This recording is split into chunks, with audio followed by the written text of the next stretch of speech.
doctor should look at it as soon as possible. It is the way in which we propagate our species. Please demonstrate how this is accomplished. So, what's next? I don't know. Hi, and welcome to Casual Trek, a Star Trek recap and ranking podcast. I'm Charlie Etheridge Nunn. I'm a writer and the sole remaining Lost fan. Hi, I'm Miles Reed-Labato. I am a science fiction writer, and I am one of many remaining X-Files fans, despite everything the X-Files has done to hurt us in the last 20 years. The healing is still going on then. The healing never ends.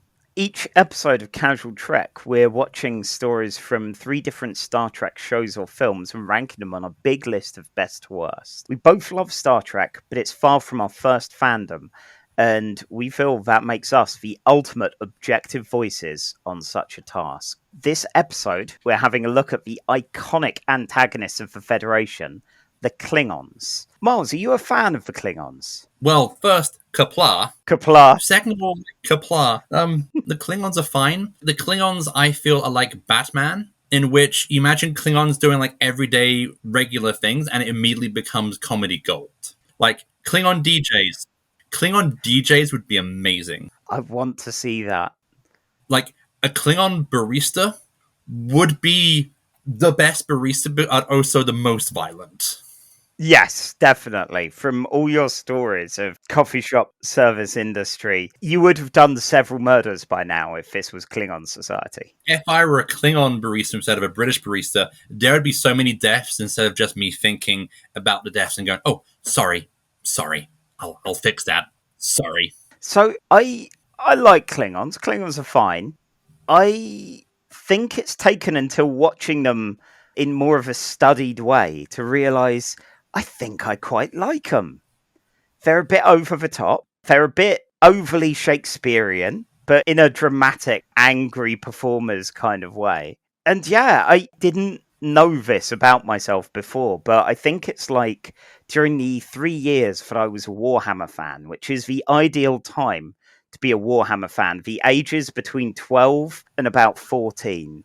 And I was into the Space Marines. I was into the Ultramarines because they're blue. And that was as much thought as I put into it. And you weren't the metal kid into the Blood Angels because they were red? Oh, so hardcore. No. My brother had dibs on them in the Space Crusade board game and then graduated for Dark Angels, who are the much more gothy, emo-y version of them. But as an adult, I've realised Child Charlie was an idiot. Child Charlie did not pay enough attention to the Orks, who are objectively the best out of all of them. Have you seen their technology? They're just football hooligans. It's great. Admittedly, I never really had a full Warhammer 40k fan. Briefly, again, between the ages of 12 and 14, I did have a couple of Necromunda street gangs. My friends and I played Necromunda for a couple of months. And that was like the closest I got to the grimdark world of the 41st millennium, with the exception of some of the comics and books I've read and experienced. Strange thing, way to get someone to get Miles to enjoy Warhammer is to get writers he thinks are really good, like Kieran Gillen, to write Warhammer-related products. And I'll go, okay. You know, Kieran Gillen is clearly an intelligent and verbose writer who is far too good with puns for his own damn good. Let's see what he has to say about the grimdark boys of the 41st millennium. Yes, I think that was the first Warhammer media that I'd experienced since the Space Marine Xbox 360 game, which I love just because it's like big Dynasty Warriors. But anyway, this is all a bit of a tangent, and I've not even found the egg timer to start timing myself, so this is a disqualified topic. My God. I know. A divergence in the Casual Trek podcast? Oh, terrible. We have to die for our honor now. Yeah, so what all of this is around the houses kind of way of saying is adult me has learned to enjoy the big, dumb, fun things. And the Klingons are big, dumb fun when they're done well. And today, hopefully we're going to see a little bit of that. But before we go on, because we're keeping Casual Trek casual, this means we are forced by law to watch non-Trek things and to read non-Trek things so that we don't get too invested in this mission.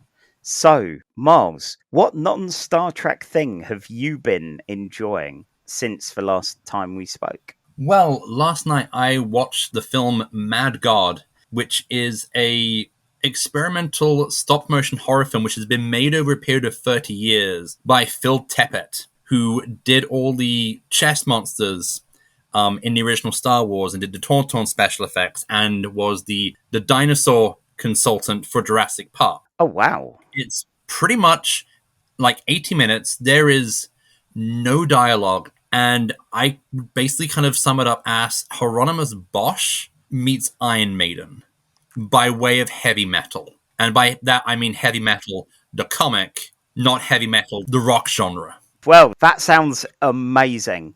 I think I saw it's only on Shudder. It's a Shudder exclusive. I've been considering seeing if there's like a trial run that I can get specifically to watch Mad God, as that does look very good fun. And what about you? I feel you were champing at the bit to tell me what you experienced this week. Okay, I had a recommend, a much more reserved one, which will be left until a non-Klingon episode. This time, however, I know a lot of people have already been raving about it, but there's a little film called RRR, and it's an Indian film currently on Netflix, and it's so much fun. It's an action movie that's kind of a historical revolutionary fan fiction. It's what if a couple of real-life Indian revolutionaries, Bhim and Raju, actually met in real life and what they would get up to. And it's so much fun. It's played kind of like a bit of an Infernal Affairs-y thing at times, where you go, oh my god, these two people, they're both incredibly compelling, incredibly charismatic, and we know their forces driving inexorably at each other. But they become BFFs. There are dance sequences, there are fights, there's love, there's betrayal. A man throws a leopard at another man. It's a glorious experience. I was cackling like a mad bastard the entire time. Well, we're both from a country which enjoys historical revisionist fanfiction about the glory days of when we were good and glorious. Oh, God, speaking of which, the British in this, oh, they are so gloriously hateable. Ray Stevenson is... He looks like a villain boss from a Koei Tecmo Warriors-style video game. He's aged into supervillain really well. And I feel that he should only be your Kingpin style. I'm the big corporate supervillain. I am the modern Lex Luthor. He was a joy to watch, as was everyone in this. It was 3 hours long, and there were times I was watching it and it just kept going. And I was like, I'm enjoying all of this. When is it going to end? Like, what is there left? Oh my god, there's a whole other act. How many acts are they going to fit into this film? And it just gets more and more ludicrous as it goes.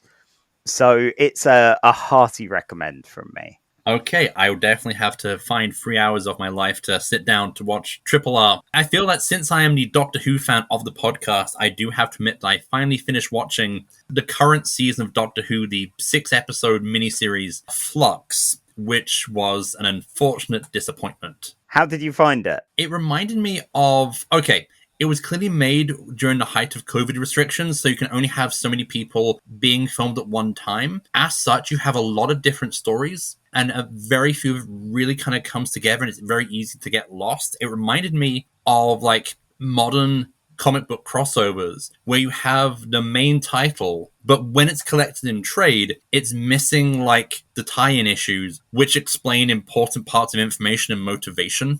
And so it was easy to get lost, and while there are some very kind of fun and interesting ideas, it just kind of, it balls them. It unfortunately balls them. I feel bad saying that about a show I quite clearly love with a obsessive passion. Yeah, I wanted to enjoy it more than I did. Hmm. I kept tuning in going, oh, there are some interesting bits. There are some interesting ideas. And it never quite stuck the landing.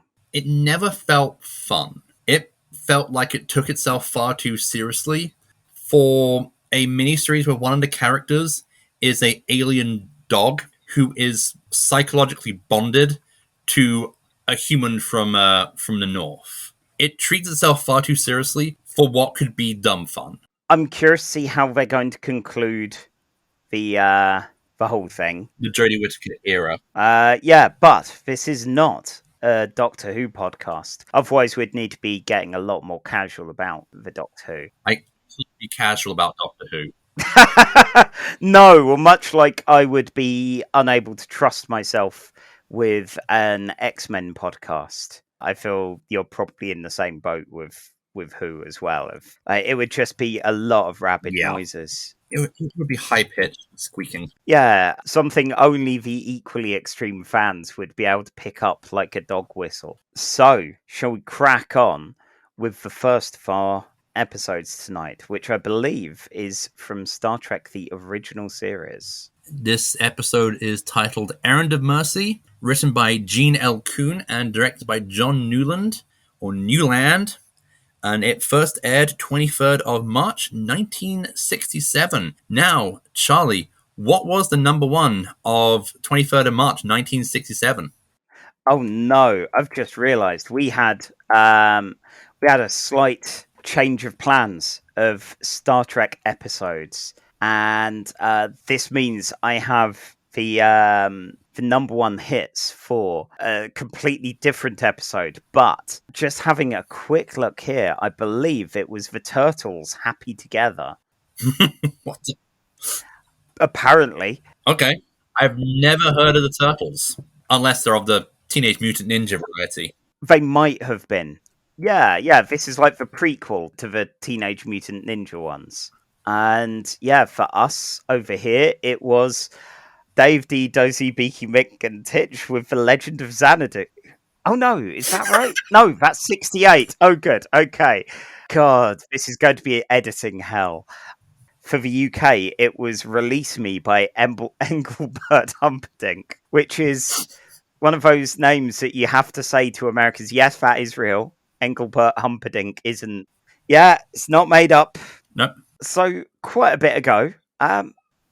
And yeah, I don't know if I've actually heard either of those songs. Same here. So what is this episode all about? If you want to set the timer, I will crack on.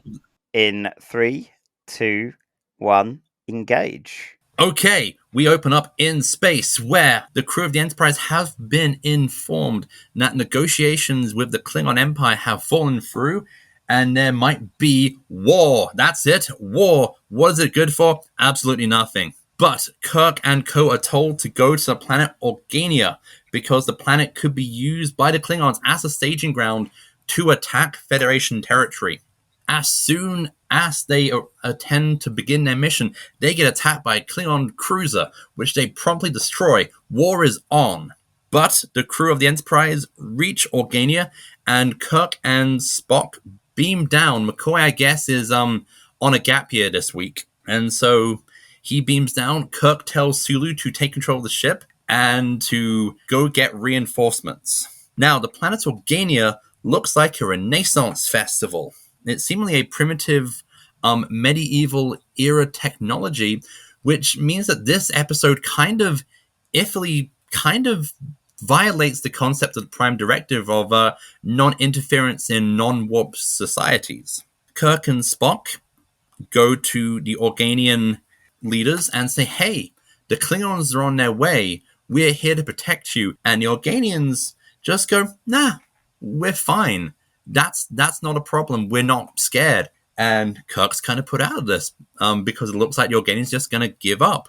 And Kirk decides to engage in some Western-style colonialism by offering to give technology and education to civilize the Organian culture so they can stand up for good American belief systems. And just as that's going down, the Klingons arrive. And we get our very first appearance of the Klingons in the Star Trek universe, which means that we are unfortunately exposed to what will be our first appearance of Blackface in this podcast, as the Klingons are all played by white actors in dark makeup given Fu Manchu mustaches.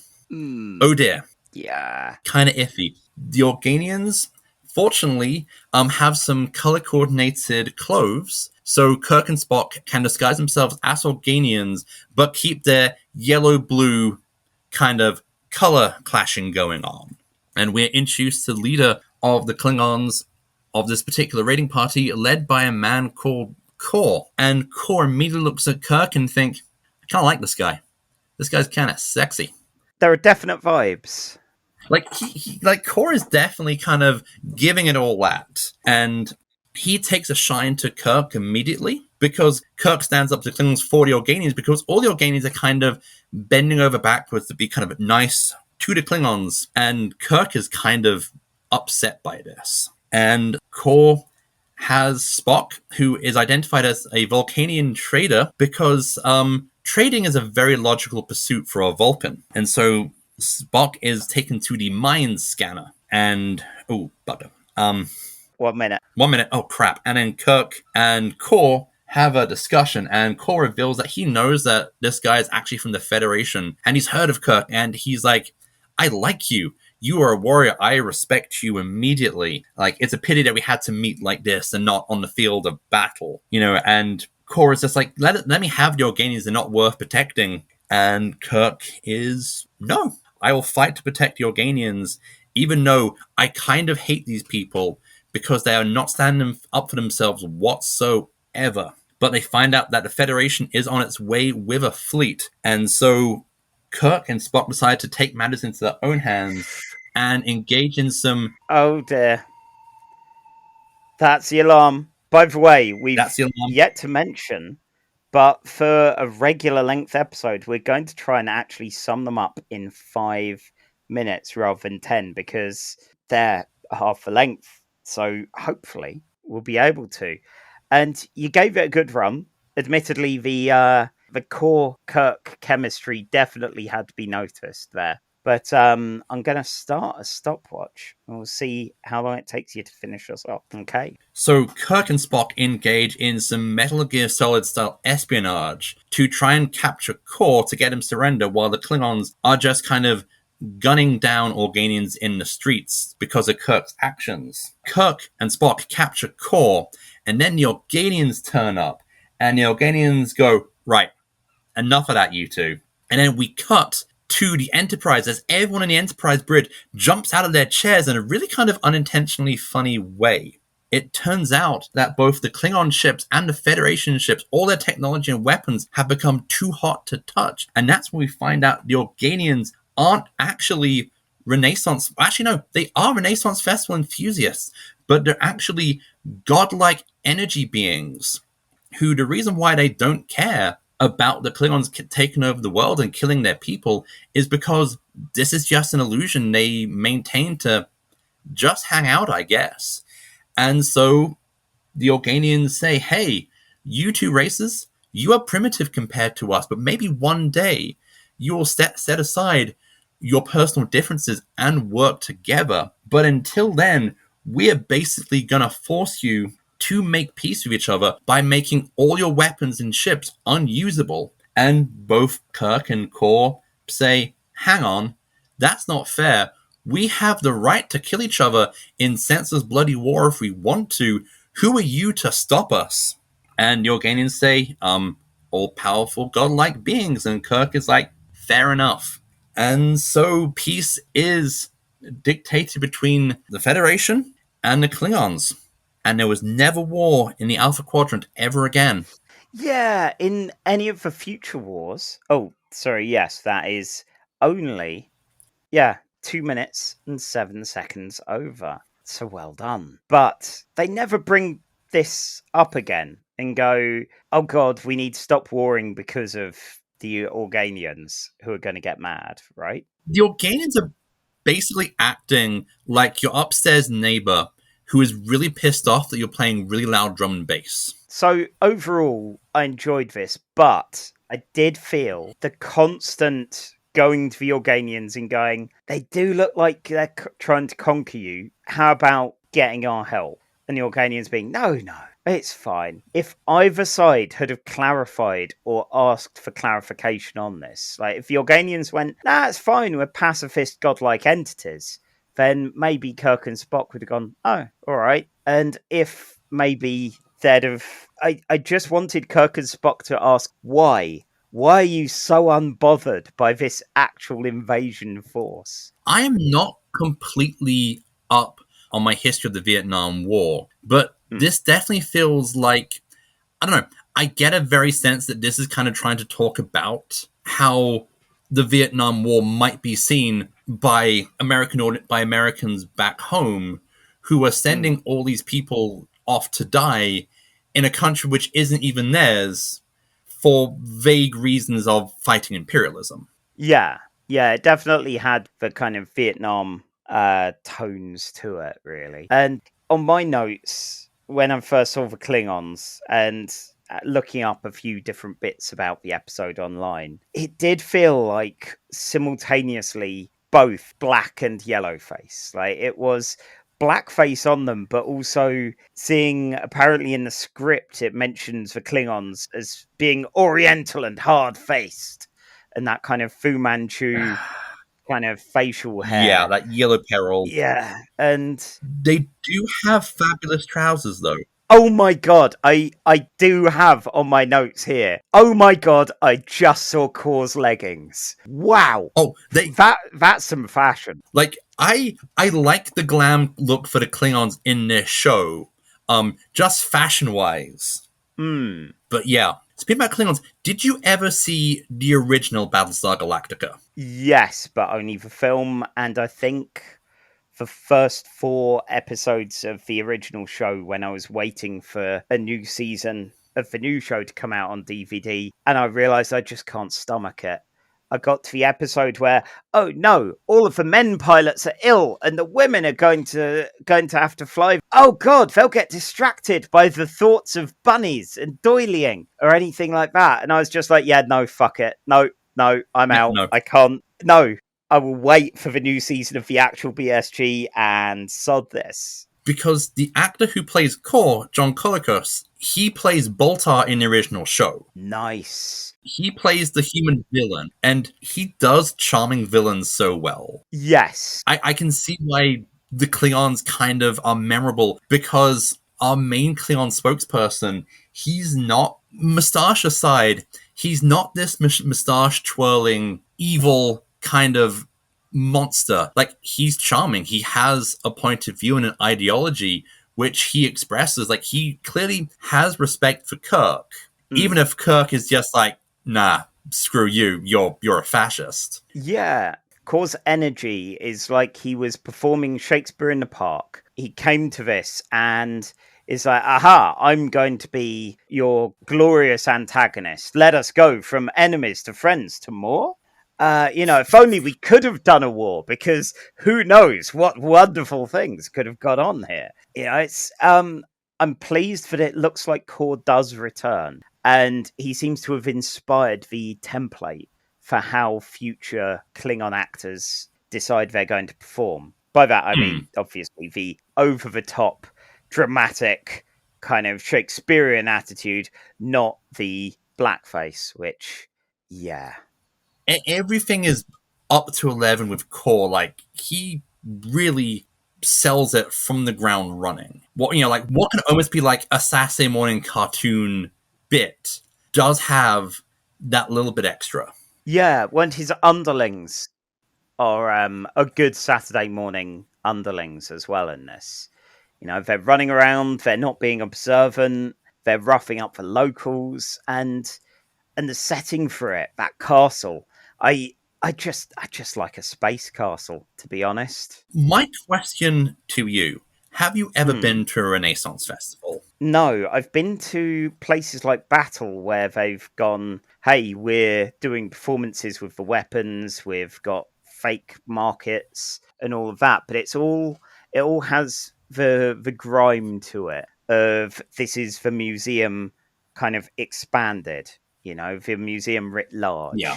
Compared to what I see in the popular culture of Ren fairs, which seem to be almost more like a circus kind of fun fair sort of vibe. Like, I'd expect them on the level in Brighton, where it'd be like, yes, come here, get your classical food nicked by a seagull and all sorts of hokey charms being sold or whatever. My wife enjoys them. I've been to one, and it's just not my, like, I had a little bit of fun, but it's just not my vibe.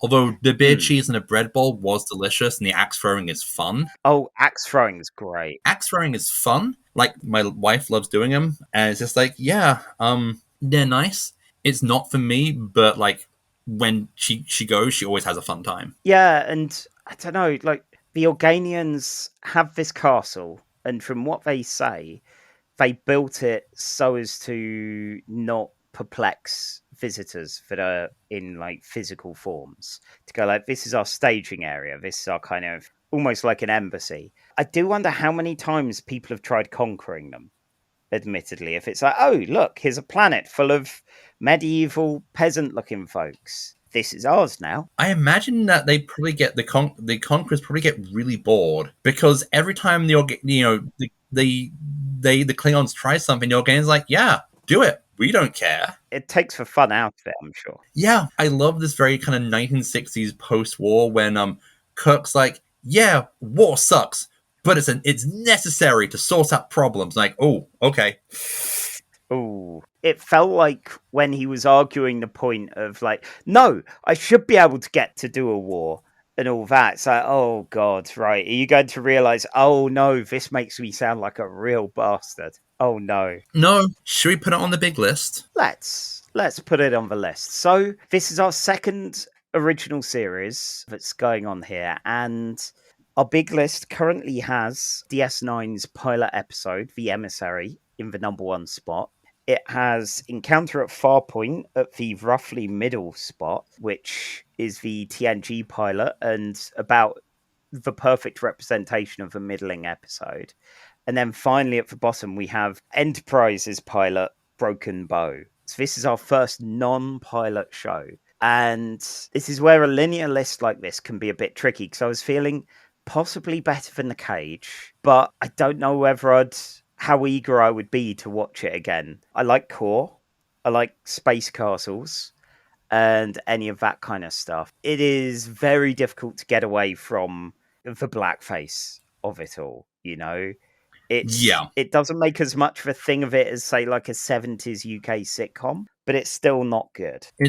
I would definitely have to agree with you. Like, I can see myself like coming home and putting it on after like a rough day at work, so that makes it already better than Encounter at Farpoint. So, what is The Cage at again? The Cage's at the number 2 spot, just above the Vulcan Hello. Oh, I would probably have to put it at 4. Okay, so worse than Vulcan Hello / Battle at the Binary Stars, better than Encounter at Farpoint. That kind of, yeah. Yeah. Well, last time we had our whole, if I was just watching an episode, I would rather watch The Cage than Vulcan Hello. This one, yeah, I think, especially given a lot of the elements that have aged poorly and yelling at the screen about why don't either of these people just explain themselves, just go, oh yeah, we're godlike beings, and save a lot of back and forth, as there was a lot of repetition with that. Yeah, that feels like a good place for it. So Errand of Mercy is the new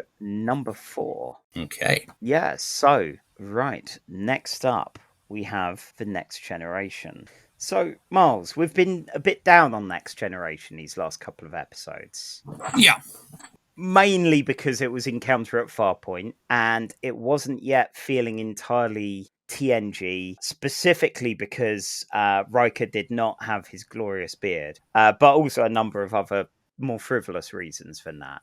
So, what offering do we have for this Klingon episode? Okay, well, for this, Klingon TNG episode, we are watching A Matter of Honor, which is the 8th episode of the 2nd season of TNG. It first aired 6th of February 1989, and it had a teleplay by Burton Amos, based on the story by Wanda M. Haight, Gregory Amos, and Burton Amos, and directed by Rob Bowman. Yeah, so this was released on the 6th of February 1989, where the UK's number one was Mark Almond with Gene Pitney with Something's Gotten Hold of My Heart. And the US had Sheriff with When I'm With You. I have no idea. I've got nothing with those. Do you? No. No. Nothing. I don't think I've heard of them. Most of my music taste at that kind of era was my parents' stuff, which was more 60s than that. But yeah, so I'm going to start the timer. So 5 minutes, starting in 3, 2, 1, engage. We open with a lovely model shot of the Enterprise as it is arriving at a starbase to bring on some new personnel because there is some sort of officer exchange program. One of these characters is a Benzite called Mendon, who looks exactly like an alien met in the previous season who Wesley was good friends with and mistakes him for this particular guy, MODOK. Mendon is like, nope, we belong to the same family. Wesley's like, oh, how do you tell each other apart? And Mendon tactfully doesn't mention that Benzites communicate identity through disturbing spitting and bodily fluids. And Mendon is a little prissy, he's a little bit arrogant, and thinks that he knows how to do things better. At the same time, Riker is thinking, hey, why don't I participate in the officer exchange program and become the first officer on a Klingon ship? And Picard asks him why he wants to do this, and Riker says, because it's never been done, which I took to basically mean that Riker wanted to get Klingon crossed off on his alien races I've had sex with list. Definitely. Picard mentions that no Federation officer has ever served on a Klingon ship, neglecting to mention that between them, Kirk and Spock have stolen at least 2 Klingon ships. And so the exchange is done, and Riker starts to acclimatize himself to Klingon food by the eating of a variety of tongues, worms, and hearts to orientate himself with the Klingon culture. And then they reach the Klingon ship tahg, which is run by Captain Kargan. Not Kurgan, that's a different long-running franchise. And before he goes, Worf gives Riker a little secret transponder to keep a track on him if things get dicey. Riker is told that one of his duties as the first officer is to assassinate the captain if the captain acts in a way which Riker will disagree with. So Riker goes on board the Klingon ship. Meanwhile, Mendon is ingratiating himself well to the crew of the Enterprise by going to everyone and going, that's a nice way of doing it. I think that's dumb, and we should do it my way. And he discovers this weird substance on both ships, but decides to investigate it himself and not actually tell anybody. On the Parg, Riker is introduced to the second officer of the ship, who is named Klagg. Klagg is played by a guy I know from the X-Files who plays a alien shape-shifting bounty hunter. Brian Thompson. He's Brian Thompson in Brownface. Yeah. Klagg is very kind of huffy about serving with a human, and so Riker responds in the most Klingon way, which is double punch to the chest, headlock, and over-the-shoulder throw. And at that point, he has earned Klagg's begrudging respect. The 2 ships head off on their way, and Riker is hazed by the Klingons by being made to eat disgusting Klingon food. But Riker is down for eating the Klingon food, and he's enjoying it. Klagg asks him if he wants to eat something more palatable to humans, and offers to have one of the female Klingon officers breastfeed him. And Riker responds with a look which basically says, "Mofo, I'm into that." And at that point, Klagg is like, I like the cut of your jib, William T. Bearded Riker. And so they start kind of discussing the differences and how, like, both Klingons and humans aren't really what either side had assumed. Meanwhile, the fungal growth from both ships is starting to eat away at the hull of their respective ships. On the Enterprise, because it's so advanced, this is not a problem. The bigger problem is that Picard and Worf are annoyed that Mendon didn't actually tell anyone what was going on until it's too late. Meanwhile, on the Klingon ship, it's actually much more dangerous. And Captain Oh. Kargan thinks the Federation did this deliberately. Miles, you were so close, it feels. Yeah, 5 minutes are up. Okay, let's see how long it will take to wrap this up. So, starting from now. Kargan decides the Enterprise betrayed us. We're going to turn this ship right around and we're going to attack the Enterprise for their cowardly acts. And Riker's like, no, this isn't how we roll. And Clag, who has really come around on Riker now, is like, no, because like, why would they send us Riker if they wanted to destroy our ship? And Kargan was like, a cunning ploy. And he demands that Riker tells him to uphold his oath to him as the captain of the ship he serves, to give him secrets on the Enterprise. And Riker's like, no, I may have sworn an oath to you, but I have also sworn an oath to the Enterprise. If you fight them, I will fight them alongside you, but I will never betray my oath to the Enterprise. And Kargan goes, that was actually a test of character. And if you had given us information, I would have killed you like the honorless dog that you are. But instead, you were going to attack the ship with us. And Riker's like, okie dokie, this situation is getting severely out of hand. Meanwhile, back on the Enterprise, Mendon's kind of feeling like a jerk, quite rightfully. And Wesley comes up to him and say, hey, it's okay.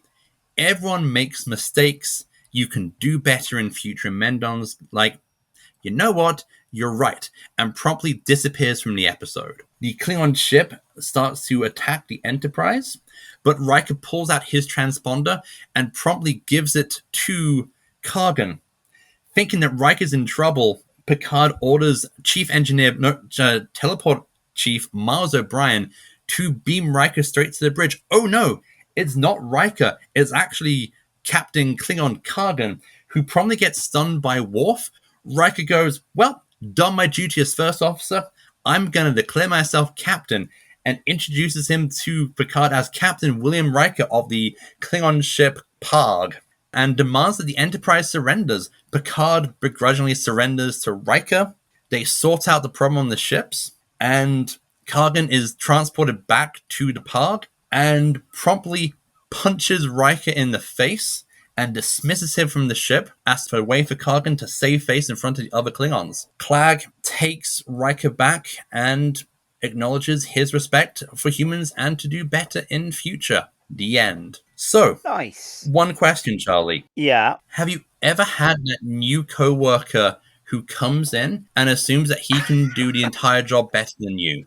Oh, Miles, I had the exact same question for you. Yes, 100 times yes. I've met many a Mendon, both in my comics retail work and in my varied office phone job kind of times. I've had many a new person who's like, okay, I'm new to this. I know literally nothing about it, but I'm going to be great. Between chafing with the higher ups and immediately going, what is this? Oh, that's very good. It's my version. It's going to be way better than that.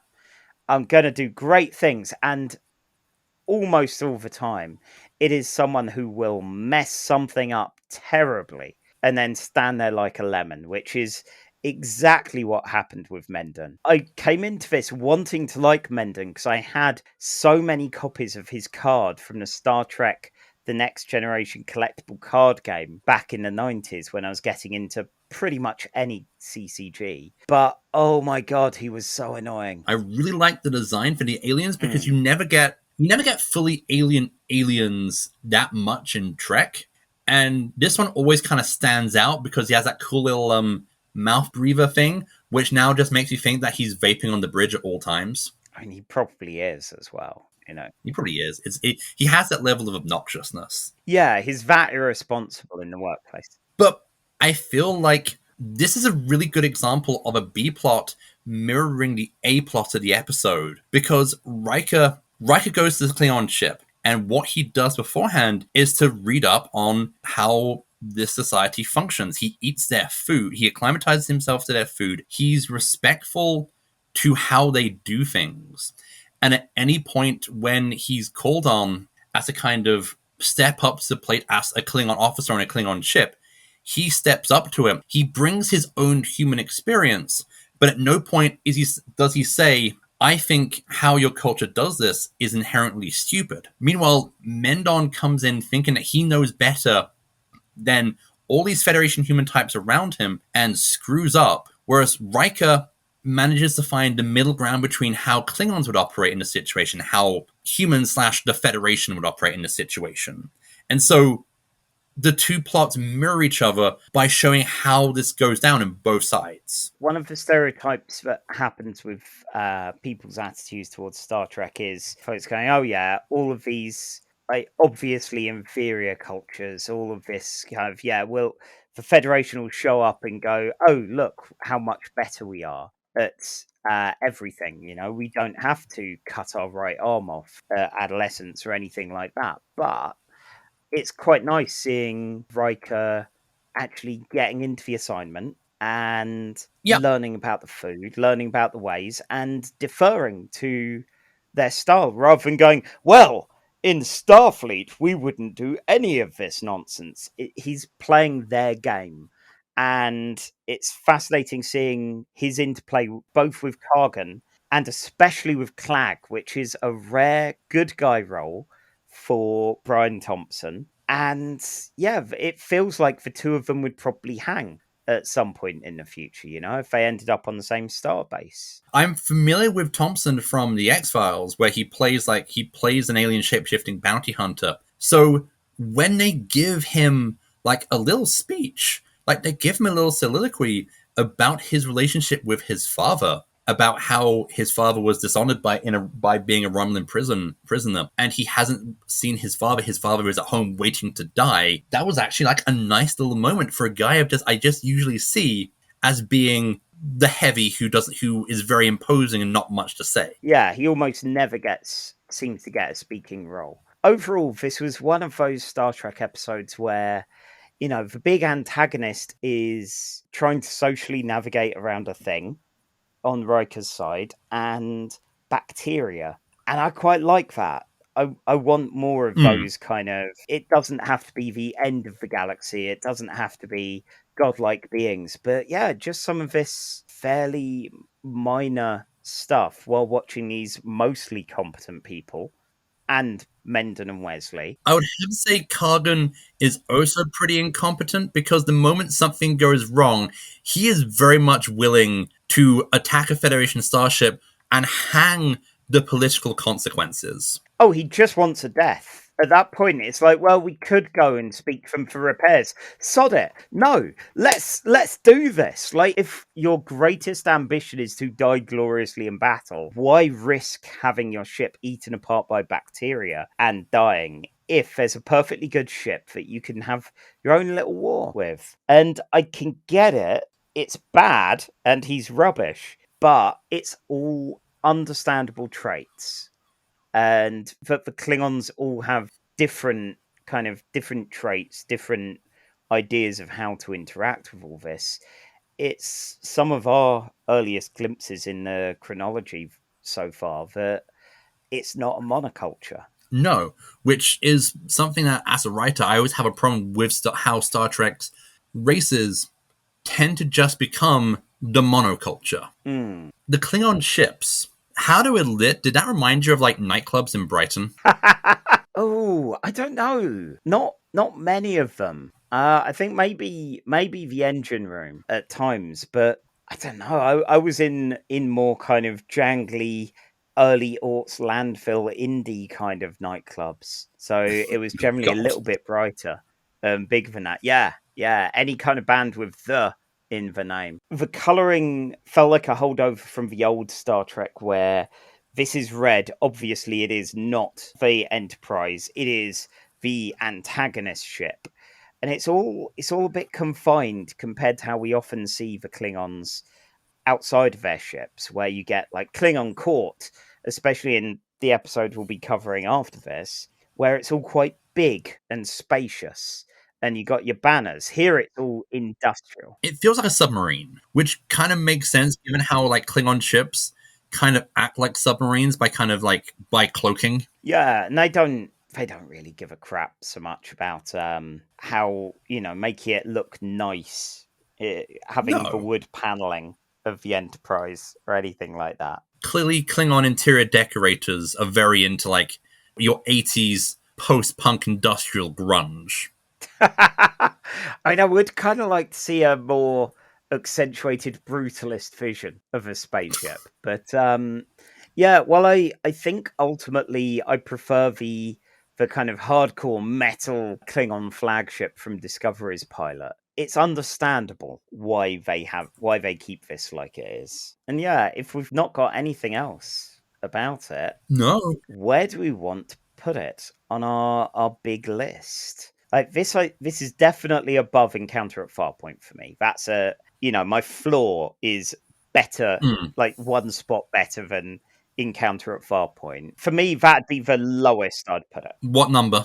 The lowest would be the current number 4, so between Errand of Mercy and Encounter at Farpoint. That's the lowest I would put it. I would definitely have to put it below Errand of Mercy. Okay, so actually what I'm saying is the floor for me is that then going to be the spot? Because this is definitely the best TNG we've seen. There is a lot in the favour of Errand of Mercy. And again, the same badly aged floor is the same here in 1989 as it was in 1967 as well. So yeah, I'm good with that. Personally, this is very much an episode that I would eagerly watch when I got in from work. And yeah, I was kind of a bit tired and didn't really want anything too big, Too heavy. Yeah, sometimes you need that show that you watch where it's like, okay, I don't have the emotional bandwidth to watch some prestige HBO drama or even something wonderful but also emotionally wrecking like Magicians. Let's just bung on a Star Trek. And I feel that if A Matter of Honor came on, that would be pitch perfect. It's not got the silliness of the time of Space Castles and Ren Fair Chic of Errand of Mercy, and it's not as utterly achingly beautiful as Vulcan Hello was. So yeah, that feels like a good spot for it. And yes, next up we have Star Trek Deep Space Nine. Oh God, are we being attacked? No, you hit your 5 minutes already. Oh, wow. Okay, that really flies by, doesn't it? Okay. Okay, I've got a timer ready. So yes, this episode of Star Trek Deep Space Nine is Season 3, Episode 3, The House of Quark. The teleplay is by Ron Moore of Battlestar Galactica fame, story by Tom Benko, and directed by Les Landau. At the point where this aired, on the 10th of October 1994, Take That were number 1 over here with Sure, and Boys to Men with I'll Make Love to You were number 1 in the US. I will warn you, I think around this time, the US number 1s do have a lot of time where it is just the same Boys to Men song, which that one I've heard of. Take That, I don't remember. I wasn't much for Take That person. No. I know a couple of them, but yeah, no. So, if you have the timer ready, count me down and I will try and get the recap. Okay. And engage. Business is bad at Quark's bar. The Dominion wanting to invade everything is putting a real downer on the nightlife in Deep Space Nine. So much so there is literally only one drunk Klingon at the bar. Quark tries to get him to move on because he's run out of money, and Quark's certainly not going to put anything on credit for him. This Klingon lunges at him, flails, falls on his knife, dies. Luckily, Quark is Quark, and he senses a business opportunity. I'm going to quickly pivot over to the B plot so that I can get that out of the way in one big go. So, the other big effect of the Dominion hovering over here looking like they're wanting to invade, and DS9's the first place that's going to get hit, means all of the parents, aside from Ben Sisko and Rom, have taken their kids away. And Keiko has to close down the school, because she may as well privately tutor Jake and Nog, who, aren't really worth bothering with for the most part. And she is suspiciously fine with no longer being a teacher. So much that it has Miles O'Brien concerned.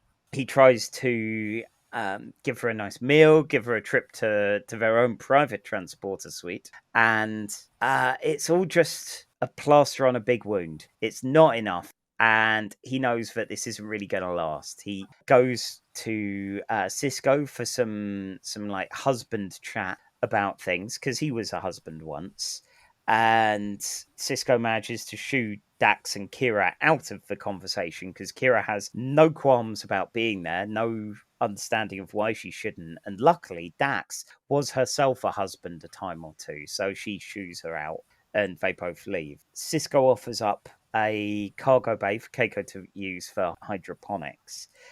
That sounds good, but it's only a temporary measure. It's not going to last a huge amount of time.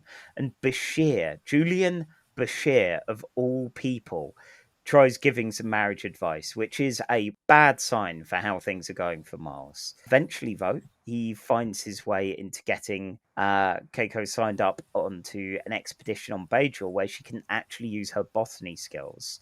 And also that gets her out of the way so the writers can focus on Miles and Julian's friendship instead for a good bit of time. And that's basically it.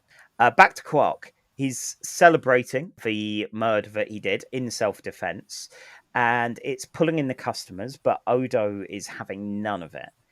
He suggests maybe confessing to the truth before Kozak's family get involved, and Quark decides against it. So immediately after that, Kozak's family get involved.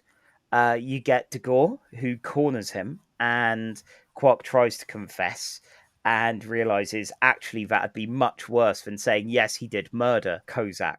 And the lie escalates. It's always Sunny style. Then Kozak's wife, Grilka, also shows up. And this time she tests Quark's ability to defend himself, sensing his innate cowardice and realizing, okay, he definitely did not do a murder, but I can still use this chump for my own purposes. So she tranquilizes him and abducts him and takes him over to Kronos. Once he's there, he finds out a bit more about the House of Kozak and all the drama. That Kozak had no heirs, he had a lot of debt, and Grilka wants to take the house, but so does Dagor, who owns most of the debt that Kozak had. She decides the easiest way to do all this is have a tahg wedding, holding him not quite hostage because he doesn't entirely realize what's going on until it's too late. But he ends up married to Grilka, and she shows him off to the Klingon court, including the glorious mad staring eyes of Gowron. They're a little uncertain about it, but she applies the Airbud rule in that there's nothing in the rules that says a Klingon house can't be ruled by a Ferengi. They decide, fine, okay, this is the House of Quark now. Okay. Oh dear, I've got quite a way left to go. All right. Okay. Stopwatch. I am setting the stopwatch now. Okay. Cool. So, yeah, now we've got Quark, married and owner of a Klingon house. Grilka explains the real truth about all of this going on with Kozak. Basically, he was a real piece of shit. He had gambling debts, drunkenness, sloppy steaks, the whole deal. Dagor, as I said, owns most of the debt. And Quark decides he wants to look at the books because he reckons there's some shady accounting. And sure enough, there is. Dagor's been scheming. He's been financially ruining the House of Kozak. And when all this information is provided to Gowron, he is livid. How dare some Klingon bring capitalism into a good, honest, honourable place like this? Puh, how dare he? Dagor is stressed out and playing it by ear at the moment, so he immediately reveals that Kozak's death was an accident to try and mess with things and distract from his own wrongdoings. He's managed to kidnap Rom. Hopefully he's not married Rom, because Rom really wouldn't know what's going on with any of this situation. He never seems to at the best of times. Typical Tuesday for Rom. Exactly. You know, it's all just movement and noises for him most of the time.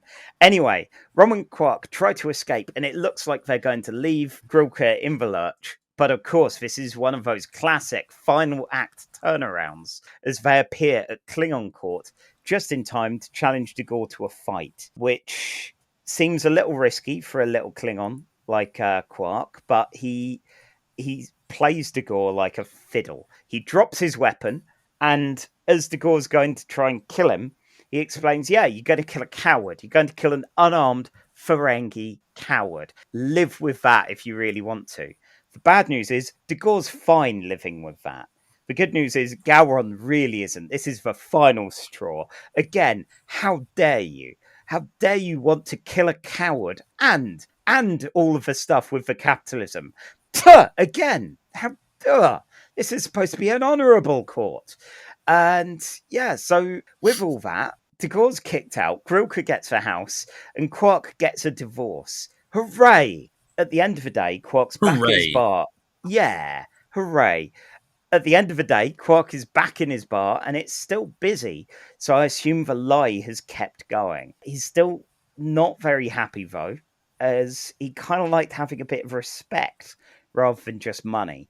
And Ron placates him by asking him to tell the story of this entire episode. And with basically minimal cajoling, Quark sets to it, and that's the end. All right, that was 3 minutes. Oh dear. Okay, that's all right. So I'm the most overrun one out of here, but it was a fun episode. Oh, this one's great. It's possibly one of my favorite Quarks, because a lot of the time with the Ferengi, you get a lot of issues with the capitalism, the sexism, the just all of it, really.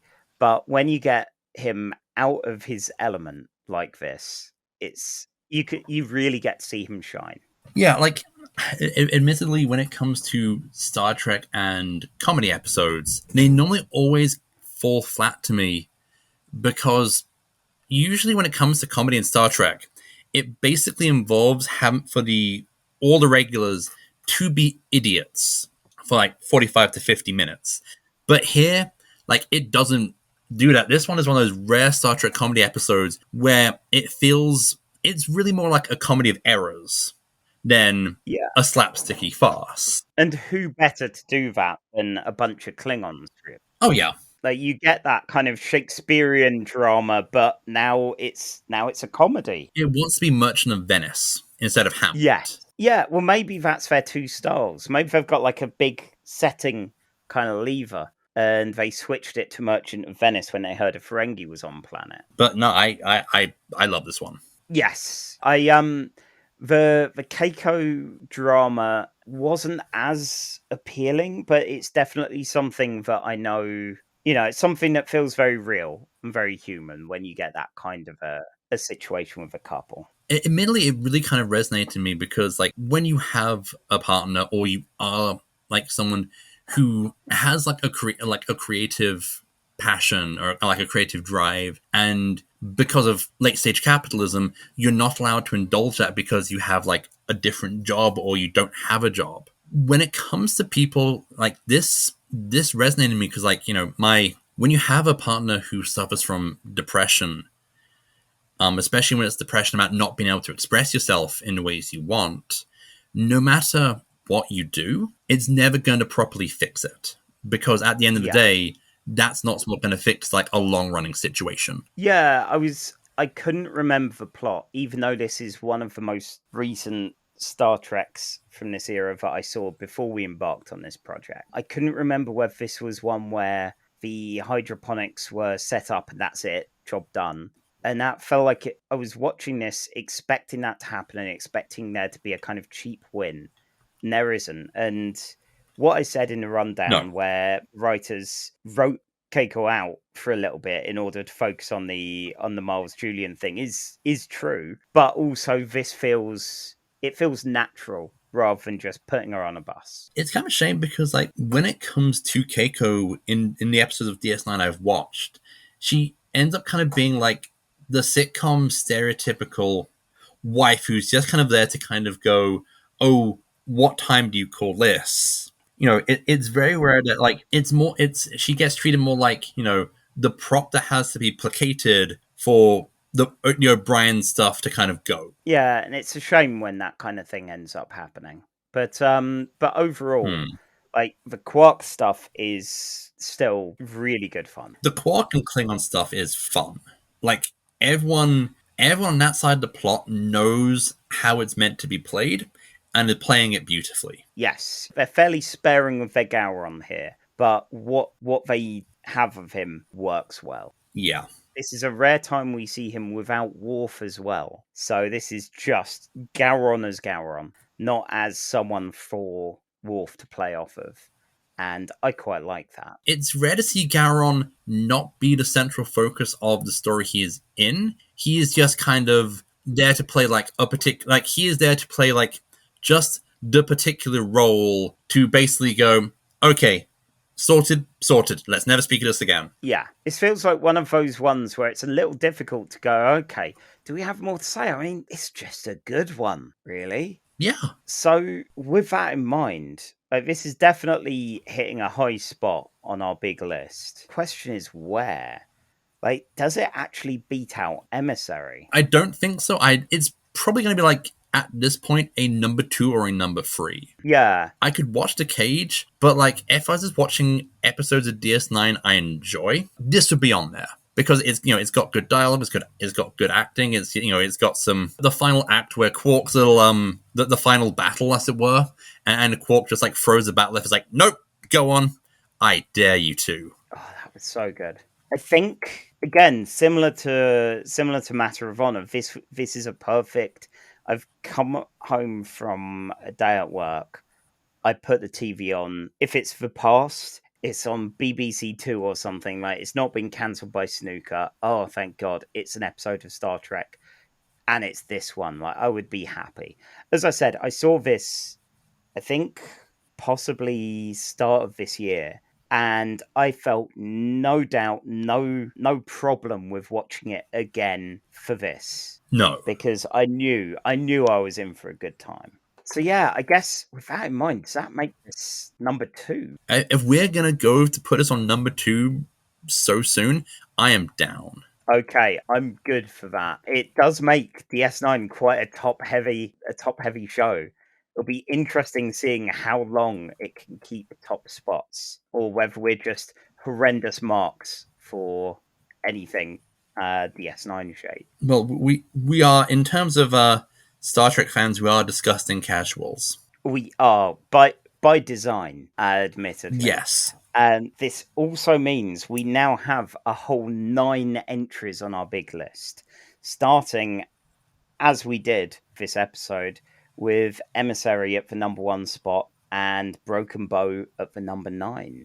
So we've got, these are average to good. In fact, the exact midpoint for this is Errand of Mercy. And again, I feel quite comfortable with that being the case.